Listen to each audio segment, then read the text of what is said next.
Hi, how's it going? So I have a book haul today and I have our June Literati. And I want to tell you guys, so for Literati, the past few months we were doing the club. My daughter was doing a club called Trailblazer and it's ages 10 to 12.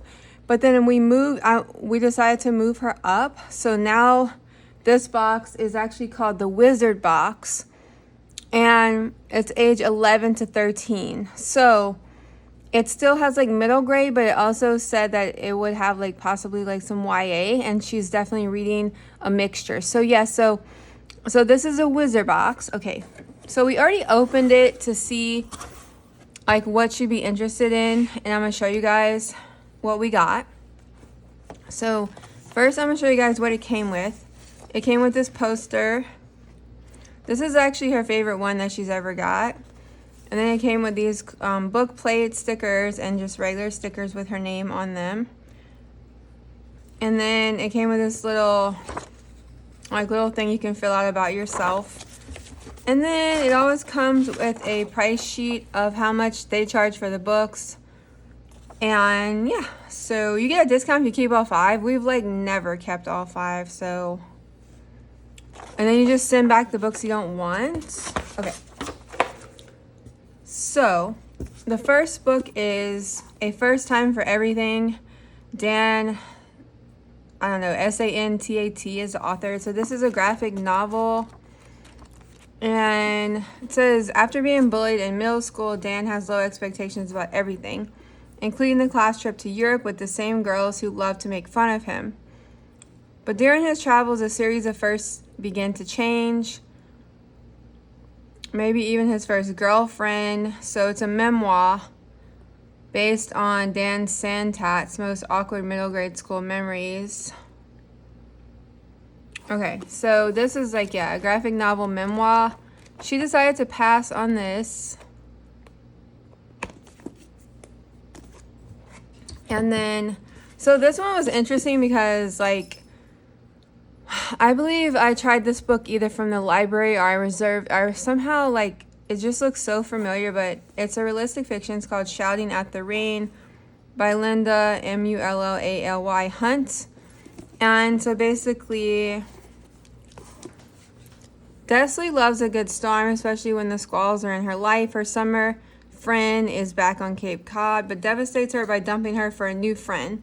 She could really use a mom right now, except hers left years ago, and her granny won't discuss that, saying it's too painful. So it's like realistic fiction dealing with like family issues, like her mom left her. And my daughter is not a big realistic fiction reader. She decided to pass.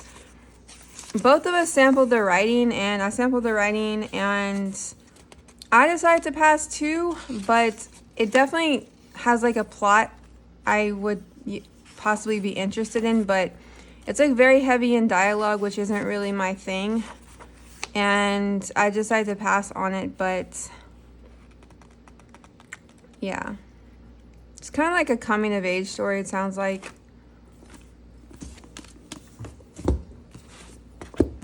And then this one, The Insiders. Let's see. No one is ever really alone.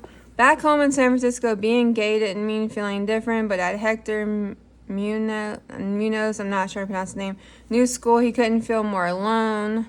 He hides in the janitor's closet, but one day the door closes behind him. He discovers he stumbled to a room that shouldn't be possible, a room that connects him with 2 new friends from different parts of the country.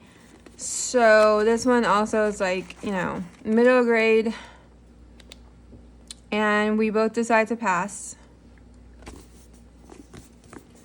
Okay, so the next one is The Stars Beneath Our Feet by David Barclay Moore. So I definitely heard of this book, but neither one of us had tried it. Let's see. It started with 2 garbage bags full of Legos. Maybe it was Jermaine dying or the fight they had before Maine got shot.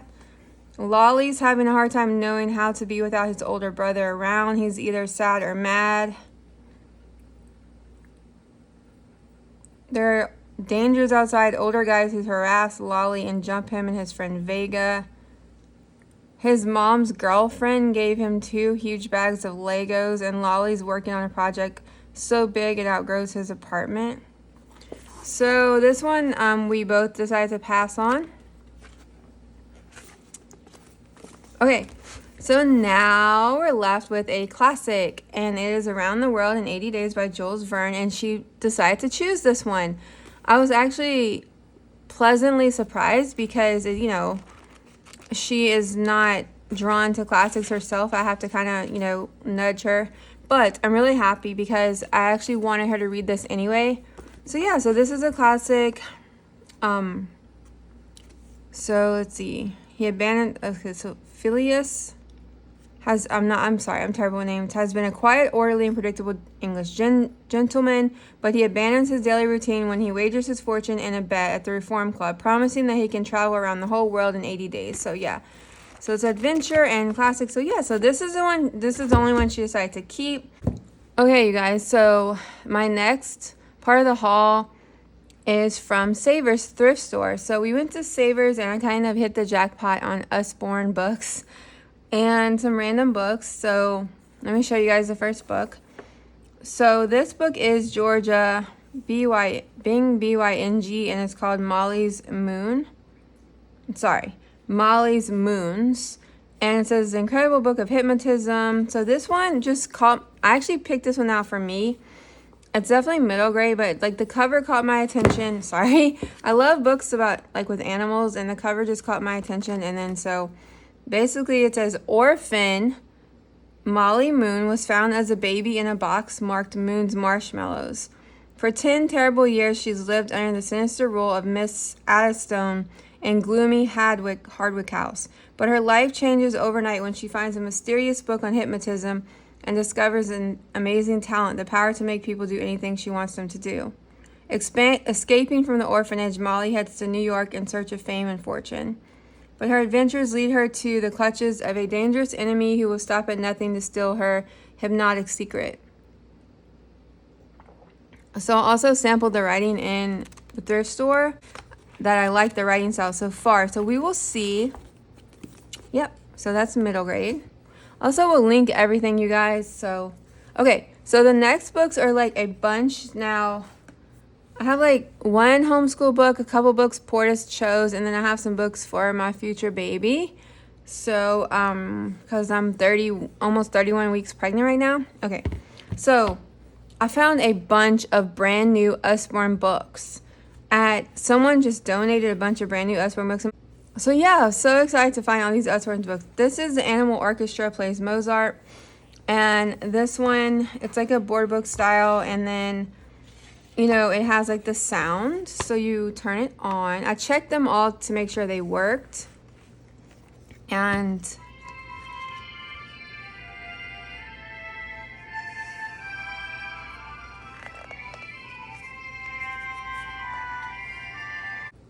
okay. So these next two, I'm not going to press the sound for you guys, but they're pretty much the same style. This is Don't Tickle the Dinosaur, and this is Don't Tickle the Tiger. So Usborne touchy-feely sound. So these are definitely, of course, board books, and they also have the texture and the sound, and they're like brand new. I thought that was really nice. So the sound is at the end for these. And this was like, these were like $3.99, and then, so yeah, it's like a very good price. We also got a discount for donating stuff, and then we also did get like, I think you get like a discount for being a member, like you have like rewards at Savers or something. So it was a very good deal. So yeah, so this is another one that has a sound. So I was happy to find those. And then I was happy to find these, which could be for a lot of different ages. The Shine a Light series. So we have a dinosaur Shine a Light. I believe we might have another one, but we definitely have checked these out from the library so much when my daughter was like, I don't know, like maybe 4, 5, 6 age. And so I got Secrets of the Rainforest Shine a Light, Secrets of the Vegetable Garden, At the Library, Secrets of the Seashore. So if you're not familiar with these, basically you go in a dark room, and then you read the story, and then you shine the flashlight on the back of the page, and it has like a image. So it's like, what's hiding under this leaf? and then you shine the flashlight behind it, and then it shows an image, like stuff on the leaf. It's really cool. And then it tells you on the back, a beautiful butterfly is resting. His open wings are larger than both your hands put together. So it shows you like that reflected on the page with the light. It's so cool. So I was really happy to find these. They're all in like pretty much brand new. And it has little facts at the end, so it's like educational. I liked using these in units also when my daughter was in homeschool. She's getting a little like at the age where she's not that interested anymore. But she might be, and then of course, you know, my future young reader. So I was happy to find these.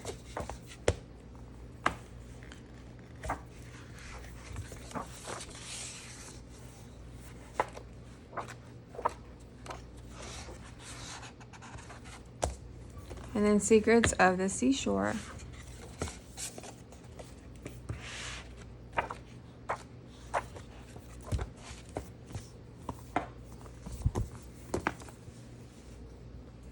Okay, continuing with Usborne. So this is the last one that's like for a very, very young reader. This is Usborne Look Inside Trains with over 50 flaps to lift. And you know, it's like a little lift the flap. So this one I definitely got for my young reader.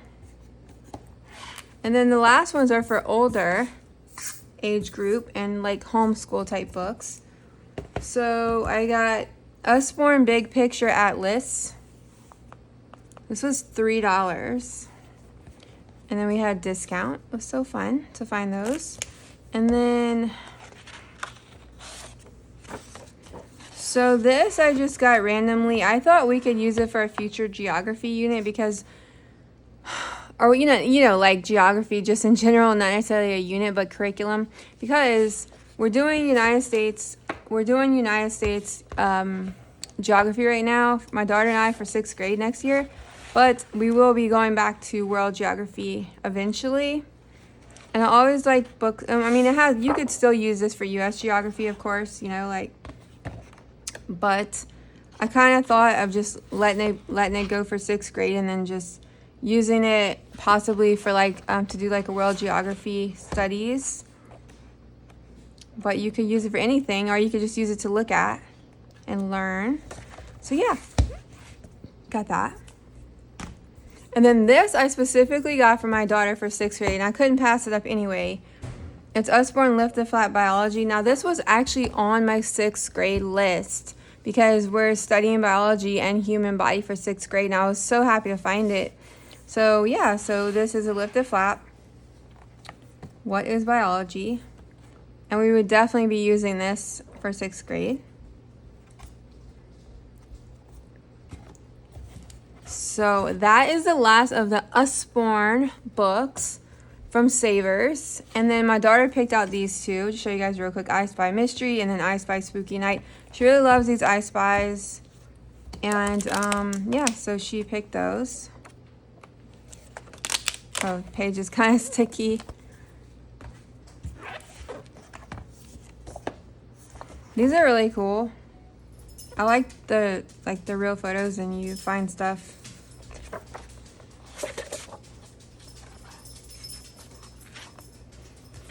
So she picked those two out. And then now I have some random books to show you guys. A few are library books.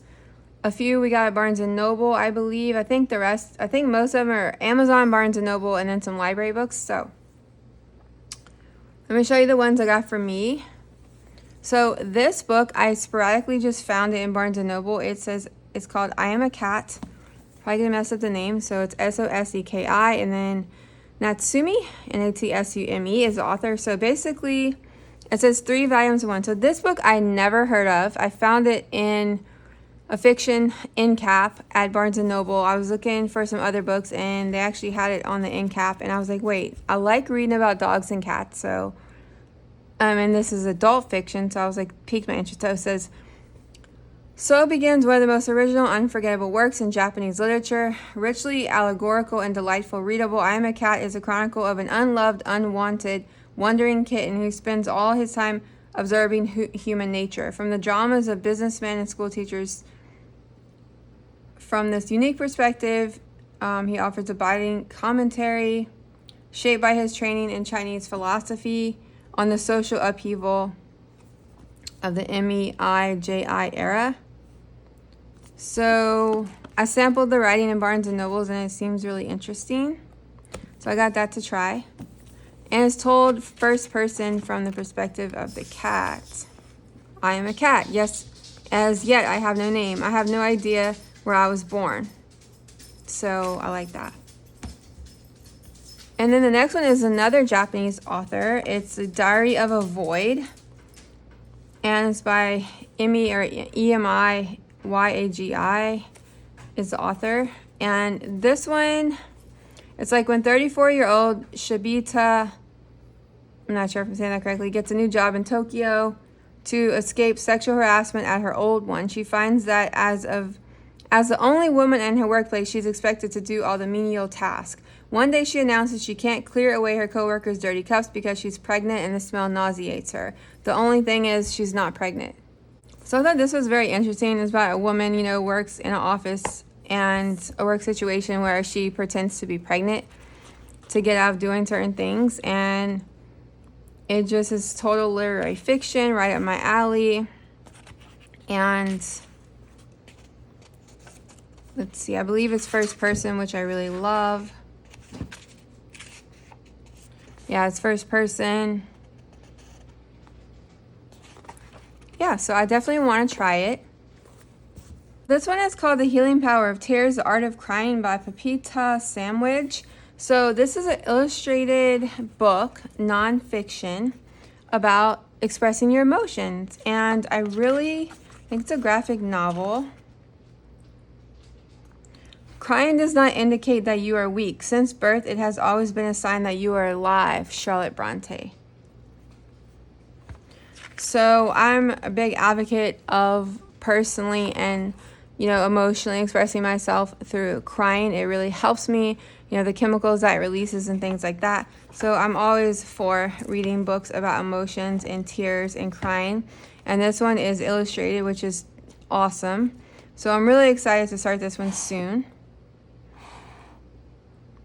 And I believe she talks about all these things, all these benefits of crying and just different aspects of it.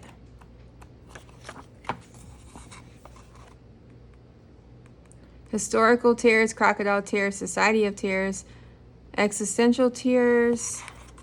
So I'm really excited about this one.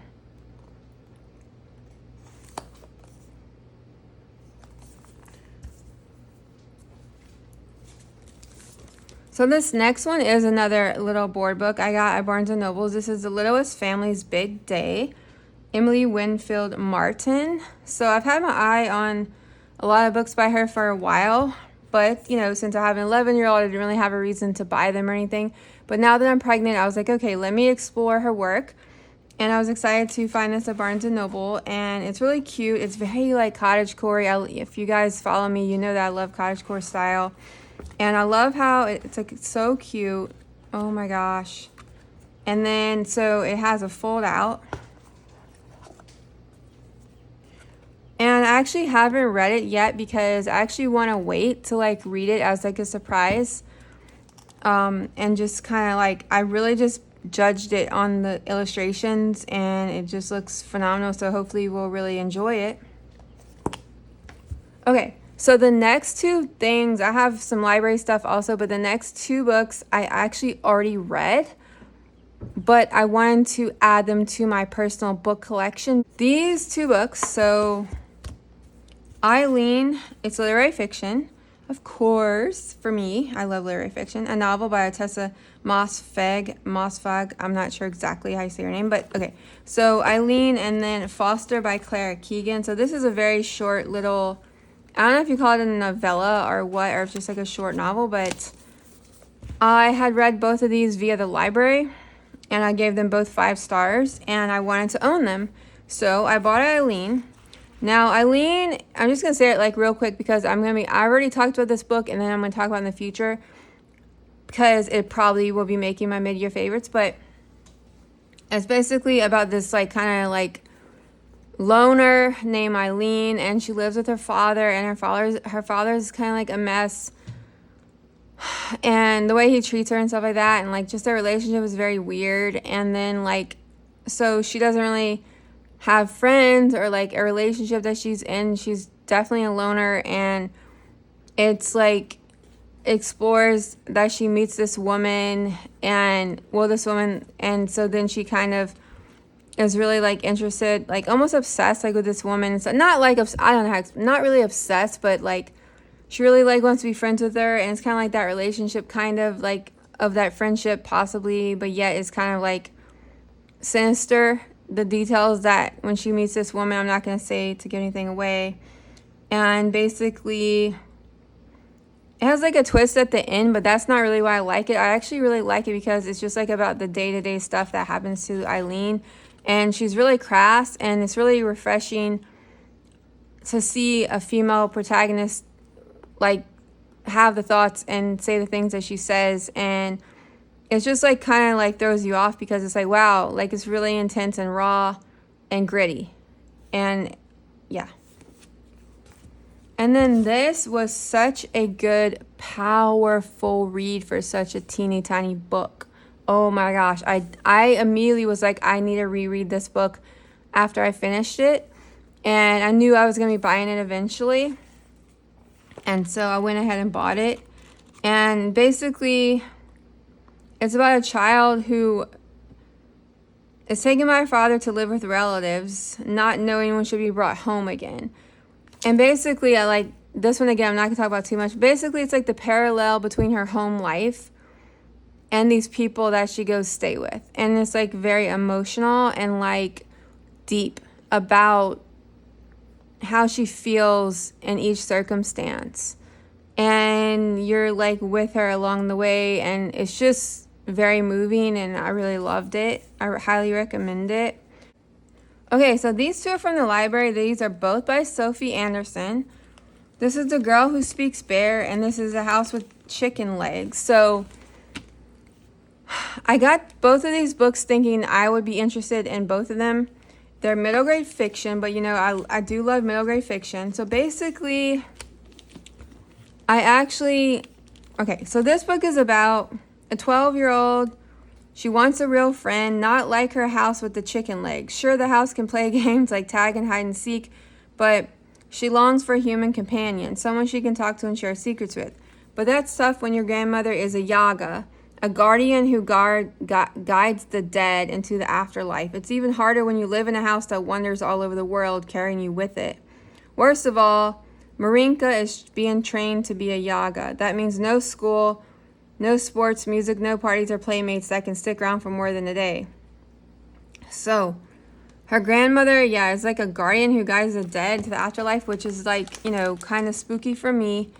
So, I read the prologue, and it hooked me right away. My house is chicken legs. 2 or 3 times a year without warning, it stands up in the middle of the night and walks away from where we've been living. It's just like so original.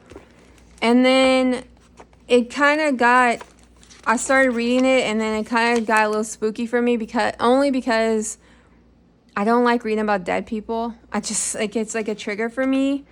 And so I don't know how much of that's going to continue or whatever, because she guides the dead. So it's kind of a little freaky for me. So I stopped reading it, but then I told my daughter, I think you would really like it. And so she's really interested in reading it, but I might go back to it. But I wanted to tell you guys, I think it's a really interesting book. I think a lot of young readers would like this book, and even maybe adults. And then I just wanted to really share it because I think it sounds really interesting. If you're not like me and creeped out even just at the word death and dying and stuff, I don't like books about ghosts. Some books I can tolerate about ghosts, okay? It just depends.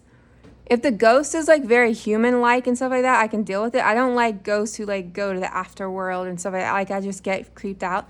So anyway, it's kind of hard to describe it without saying that I think a different person would really like it, because I think it's probably a really good book. But for me, I'm passing on for now. But I did find this other book by her, and this is A Girl Who Speaks Bear. Now, I'm reading this now, so you will probably see me of course, there's always a chance I will DNF a book because I'm only on chapter 4. But so far, I like it. It's basically 12-year-old Yanka has never felt at home in her small village. She just was discovered in a bear cave as a baby, and the other children mock her for her unusual size and strength. Yanka is desperate to discover the truth about her past and learn why mysterious forest creatures keep calling to her. But her protective foster mother won't let her venture too far into the dangerous woods. So, I love stories like this about, this baby who was like found in the woods and no one knows why. And it's like this like mysterious forest mystery, and it has like fairy tale elements, and the writing's good. I like the writing. And so this is a map.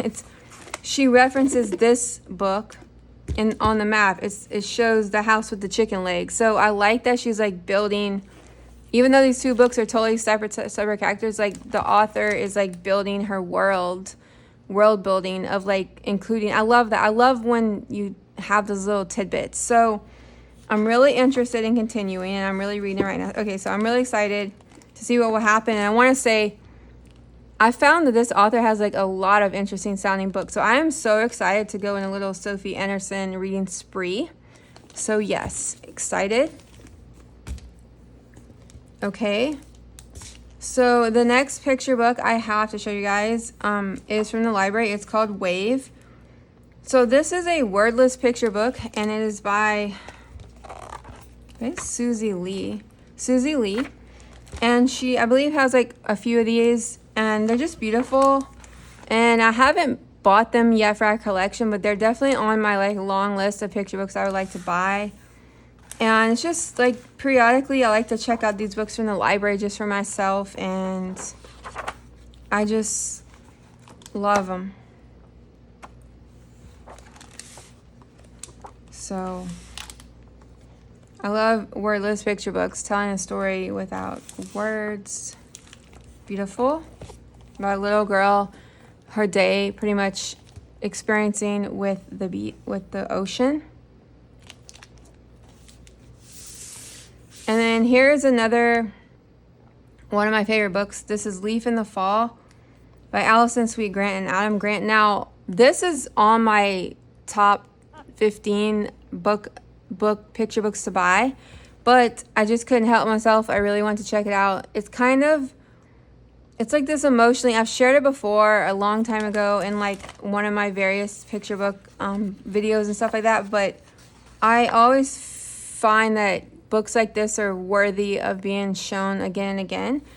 And basically it's about a leaf. Now this leaf is like me. He's full of anxiety, and he does not want to fall from the tree. He knows that he will fall, but he's scared to fall. And so he has these other leaves who are being mean to him and like not understanding whatever, and saying like all leaves fall in the fall. And a lot of them like get angry. And I noticed that if you have an anxiety disorder, or even if you feel scared or anxious and you don't have to have anxiety disorder, some people are like that. They don't relate to it, so they're nasty, and he goes through that. And I've never seen that in a book, in a picture book. But he has a very helpful friend that is understanding. So some people and some leaves will understand you and will understand your feelings. So he has a very helpful friend named Laurel who is very kind. But then the other leaves they don't get it. They're like, all leaves fall. And they don't understand, and he doesn't want to fall. So it's that journey of what he will do to try to prevent himself from hurting himself when he falls, and like the whole act of falling. And then I think this is like a really deep picture book about like, I don't know, it's like it's kind of like coping methods, and then like should you just let go, and then like how hard it is to actually like really let go, and then like all the things you do to try to like help your fear. It's like I could just go on and on about it. It's like very interesting. I really highly recommend it. It's just really great, and it's one of my favorite picture books that my library has. So yep, it's awesome. And then the next one is another one that's on my very, very short list. I'd say top 10 of picture books that I'm always looking for, like, if I could find them like a book outlet or, you know, like somewhere for a discount. If not, I'll end up buying it. But it's Why Do We Cry? And again, it's another book about emotions and crying and tears, written by Fran Pentadera. I'm not sure, Pintadera. So I've checked this book out from the library multiple times, and I will end up buying it. You guys will see. Eventually, I'll show you guys in another haul that I bought it. But for now, basically, it's a little boy and his mom, and he's like, why do we cry? And she's explaining to him all the reasons, like emotional reasons, poetic reasons that we cry. Illustrations are gorgeous. Anna Cinder is the illustrator. So we cry for a lot of reasons, Mario. Sometimes we cry because the sadness we feel is so great that we just cannot contain it. Other times we cry because we're full of anger and we need to let it out. Like a storm, cloud releases rain. After that, we become lighter, just like the cloud. And that's true for me personally. And I always tell this to my daughter, and I just love books like this. So it's very beautiful. And then at the end, it has these little non-fiction tidbits, which I love, about tears.